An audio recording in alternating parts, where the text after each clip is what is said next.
अस्किया फिरदौस KPS Karnataka public school कैलनूर की तालिबा अस्किया फिरदौस मौजूद हैं। जोरदार तालियों के साथ इनकी तकरीर का उन्वान है हजरत उमर फारूक रजी अल्लाह ताला अन्हु। इतना तो असर दे दे या रब मेरी आहों में, जब बंद करूं आंखें तैबा हो निगाहों में। सिद्दीक व उमर दोनों सरकार के बाजू थे, हैं आज भी ये दोनों सरकार की बाहों में। अस्सलामु अलैकुम व रहमतुल्लाहि व बरकातुहू। मेरा नाम अस्किया फिरदौस है। मैं KPS और नमूना है जिनकी जिंदगी से हमें जीने का सलीका और ढंग मिलता है। तो चलिए सबसे पहले आप लोगों के सामने जो हदीस पढ़ी है उसका तर्जमा करती हूँ। हजरत अब्दुल्लाह बिन सलीमा रज़ियल्लाहु अन्हु से मरवी है, वह फरमाते हैं कि मैंने हजरत अली रज़ियल्लाहु अन्हु को यह फरमाते हुए सुना कि पैगंबर हजरत मोहम्मद सल्लल्लाहु अलैहि वसल्लम के बाद सबसे बेहतर इंसान हजरत अबू बकर सिद्दीक रज़ियल्लाहु अन्हु हैं और उनके बाद हजरत उमर फारूक रज़ियल्लाहु अन्हु हैं। आप सल्लल्लाहु अलैहि वसल्लम के दूसरे खलीफा हजरत उमर बिन खत्ताब रज़ियल्लाहु अन्हु हैं। हजरत अबू बकर सिद्दीक रज़ियल्लाहु अन्हु ने अपनी वफात से कबल ही उमर रज़ियल्लाहु अन्हु को अपना खलीफा मुकर्रर कर दिया था। आपकी पैदाइश हुजूर सल्लल्लाहु अलैहि वसल्लम की पैदाइश से 13 साल बाद हुई। आपका नाम उमर इब्न अल-खत्ताब, कुनियत अबू हफ्स और लक़ब फारूक है। उमर रज़ियल्लाहु अन्हु को इस्लाम कबूल करने से पहले दीन सरा तौर पर चल रही थी। तभी हुजूर अकरम सल्लल्लाहु अलैहि वसल्लम ने उमर रज़ियल्लाहु अन्हु के लिए हिदायत की दुआ फरमाई। फिर जब उमर रज़ियल्लाहु अन्हु मशरफ बा इस्लाम हुए तो मुसलमानों को एक नई हिम्मत और कुव्वत मिली, जिसका नमूना ये था कि मुसलमानों ने दारुल अरकम से काबा तक एक जुलूस निकाला और इस्लाम की दावत का काम आम तौर पर शुरू कर दिया। आप रज़ियल्लाहु अन्हु हुजूर सल्लल्लाहु अलैहि वसल्लम के ससुर भी हैं।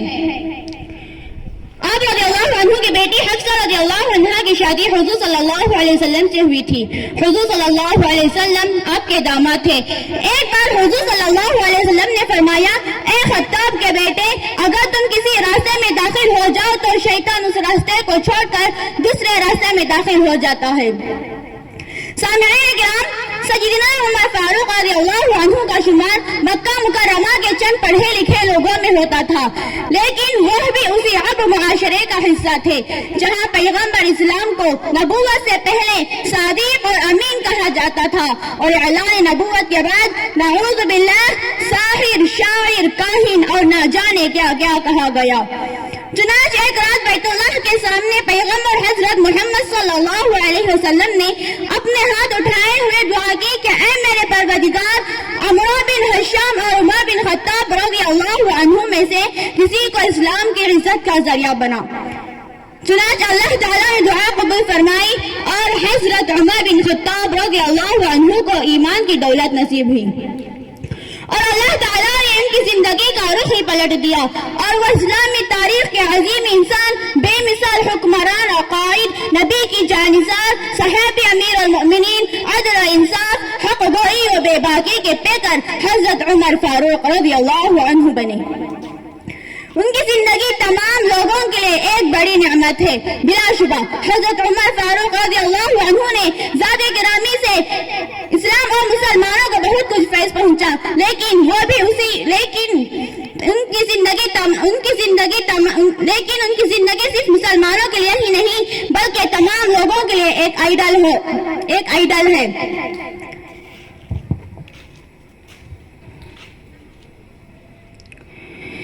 एक रात कि अचानक एक मजूसी ने, जिसका नाम अबू लुलु था, खंजर लेकर आप पर वार कर दिया, जिसकी वजह से आप बहुत जख्मी हो गए और 26 ज़िलहिज्जा 23 हिजरी को इस दुनिया से रुखसत हो गए। वफात के वक्त आपकी उम्र 63 साल थी। आपकी खिलाफत को 10 साल 6 माह और 4 दिन थी। काश अगर उमर फारूक जैसा हुक्मरान होता, काश کاش اگر عمر فاروق جیسا حکمراں ہوتا تو قوم کی بیٹیوں کی عزت محفوظ ہوتی. یا اللہ عمر فاروق جیسا ہمیں بھی ایک حکمراں عطا کر. آمین. اب میں اس شعر کے ساتھ اپنی تقریر کو ختم کرتی ہوں. عدل کی بنیاد پر قائم تھا جہاں کا نظام، عدل کی بنیاد پر قائم تھا جہاں کا نظام. عمر فاروق کا اعمال آج بھی ہے احترام. دجلہ کے کنارے پر بھی تھا تیرا انصاف، دجلہ کے کنارے پر بھی تھا تیرا انصاف. کتے کا بھی حق نہ چھوڑا تیرے عدل کے حساب. وآخر الدعوانا ان الحمد للہ رب العالمین. السلام علیکم ورحمۃ اللہ وبرکاتہ.